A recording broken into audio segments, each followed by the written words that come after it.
Hello everyone and welcome to Tip Off 2021-2022. Ron Poniewasz joined by these two legendary coaches, Coach Luann Grybowski of the Neshannock High girls basketball team and Coach Blundo of the Newcastle High boys basketball team. They're going to Hershey this week, both playing on Friday, so congratulations to them both.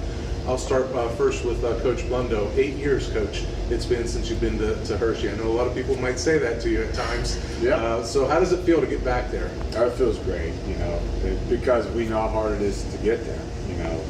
We work every year to get there, and it doesn't typically happen. So, this is our second time in 12 years, and that's actually a lot. It's hard to do, and so we're excited to be going back to Hershey with an opportunity. Coach G, you tell me throughout the WPIAA playoffs, this is your 42nd year and you never made it back to back. Okay, you had the first bite of the apple to get back to back for state championship game, and here you are. Just one time. Just how special is that? I'm even at a loss for words for this because last year was a great opportunity. I told the kids all year it was a Cinderella story actually. The least amount of games you've ever had to play to make it to a state final. We only played 2 when we got there, and they brought home the silver medal, and that medal's been on our ball rack all year with a reminder every day that that's where you finished, where do you want to be on March 25th. And I've mentioned it almost every day. And so at times during the year, you didn't see our kids get real excited. We won a section championship, they weren't overly excited. We got the Whitfield back-to-back, we were a little bit more excited, but they have an ultimate goal in mind, and they know what they want to do, and it took 4 games to get here, and I thought Blundo was one of the best teams we played all year, and they earned the opportunity to do it, so this is really special for them. You both have something that kind of meshes together, that it kind of, connects you both, and that's, first off, you never look ahead at the bracket, but when you got to the Blundo game, I'm sure you're looking up and saying, okay, Mount Carmel, that's who beat us last year. And for Coach Blundo, you don't want to look ahead, but you're thinking, okay, we get past a certain game, we got Laurel Highlands, and that didn't work out for either one of you. Start with Coach G. Were you wanting Mount Carmel? Well, the kids were. They looked at it and they were like, we want them again. That's who we want to play. And their game wasn't over quite. Probably we found out on the bus actually. And I said, look, guys, it's hard. You don't realize how tough it is to get back there. And they lost 2 key players from last year, and they played Southern Columbia during the year, and they just happened to get beat. It's a close game. So you got to play who's in front of you. Right. Absolutely. Coach, Laurel Highlands, you were waiting for them and they weren't there for you. Right. How did you get past that? You just do. When we lost to Laurel Highlands, it was brutal. Just kind of how it all ended. It was gut wrenching. All the adjectives to describe. It was tough. In our next practice, I told those guys, and I said, I think you feel like I feel. I want to play them more than I want to breathe. I said, but to play them, we know what we have to do over a 3-game stretch to get an opportunity. And then it didn't work out that way. They got upset, which again, goes to what Coach G's saying, is that's how hard it is to get there, to that Western Final. And when it was Gateway, we were equally as motivated because it was a Western Final, and it was an opportunity to get to Hershey, and played well enough to win that game, and here we are. Jumping on the bus on Thursday. Sure. Michael Wells, what a run he is on. 397 points in the last 15 games. 397, 26.4 points a game. It's hard to be dialed in for maybe a condensed amount of time like the WPIAA playoffs or the PIAA. We're talking the last half of the season. That's impressive. Well, and I think it's efficiency. He's taking less shots, actually, because he's taking better ones in. They're within the flow of what we're doing. And I'm obviously shooting it well. He's scoring around the rim. He's scoring every way you can score right now. He's just had a heck of a year. Next thing you know, here he is, 6 points behind David Young, the greatest ever to play here. Yeah. And Mike Wells is, on his heels. But just been an awesome second half of the year for Michael. Sure. Coach, I've been wanting to ask you this for a couple weeks now, and I keep forgetting. So I'm going to ask you now. Neshannock, she is the quarterback of this team, the straw that stirs the drink. In the WPIAA, I believe, semifinals, if I had told you that she's going to play the whole game, not foul out, not get hurt, and score 0 points, your reaction would have been? I would have been fine with that because Leah distributes the ball so well and does so much else for us. I mean, she's averaging 8 assists a game. She has 5, 6, 7 steals every game. From the point guard position, she's averaging like 5.6 rebounds a game. Right. It's just unheard of what she does on the court, and she plays for the entire 32 minutes every single night. Mm-hmm. Sure. And she makes us go, whether she's scoring or not. If she's not scoring, that means she's assisting, and I have 4 other kids that are in double digits. Mm-hmm. Right. There's a culture here that is second to none, and it's with Neshannock and it's with Newcastle. I don't know if fans truly realize how lucky they are. If you go back to Neshannock, you've had Madison McHale and Bella Borelli and Neshannock, and Marin Haggerty will still be here next year, and Megan Pallarino. And then for Newcastle, you went Malik Hooker, Marcus Hooker, Markel Hooker. Some people could say, well, that's the family, and they've graduated. But then you got Geno Stone and Michael Wells and Isaiah Boyce. How are you guys able to sustain the success? Coach G, if you want to go first.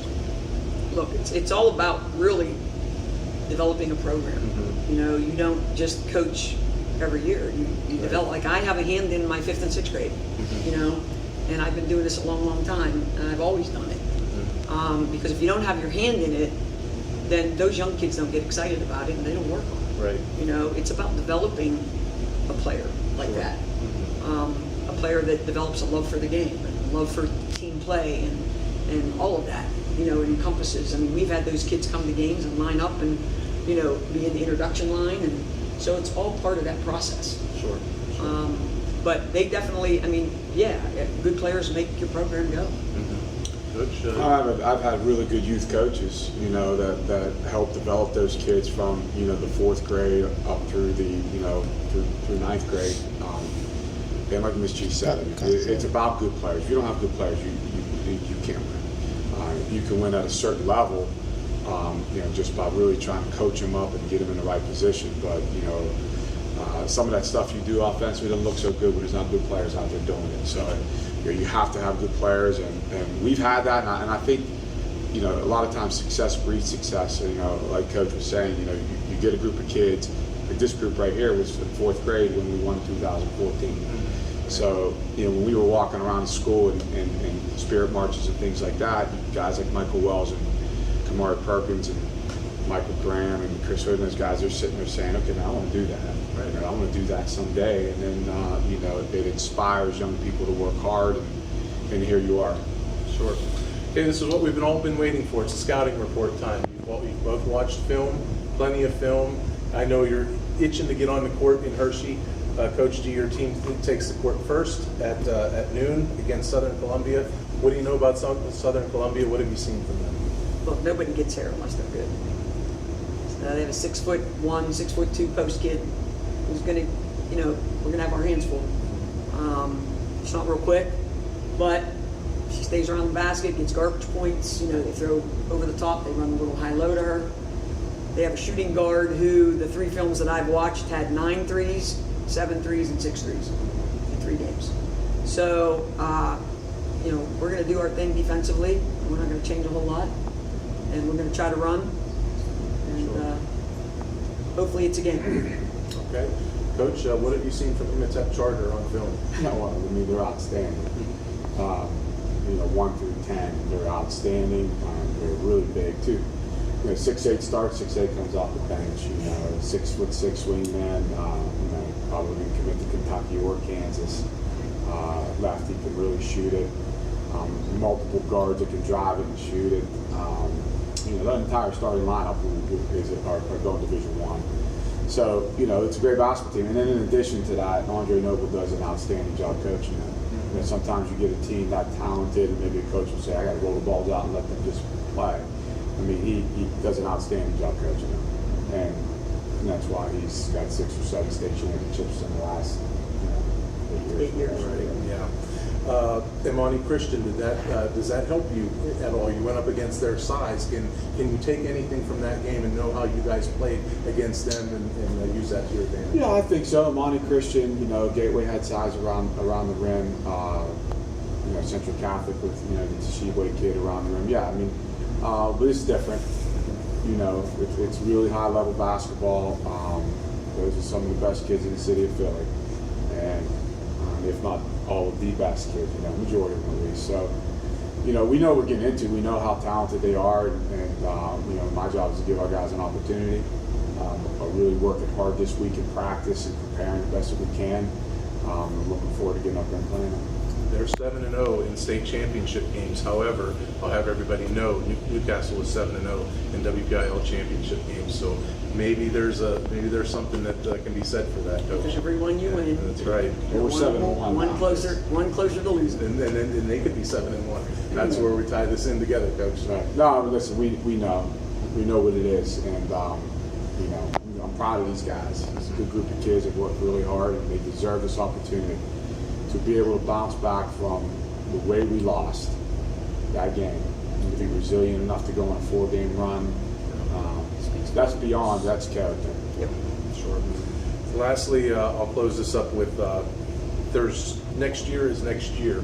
However, next year also is going to take on a different look. Realignment is one thing, but I'm sure you've both been hearing the talk about a shot clock. Where do you both stand on a shot clock? I'm fine with it. We shoot within that time frame most of the time anyway. It takes you out of holding the ball with 2 minutes with a 7-point lead like I did the other night. You just have to hold it and attack, But I think it's been a long time coming. They don't want games in the 30s. Boring.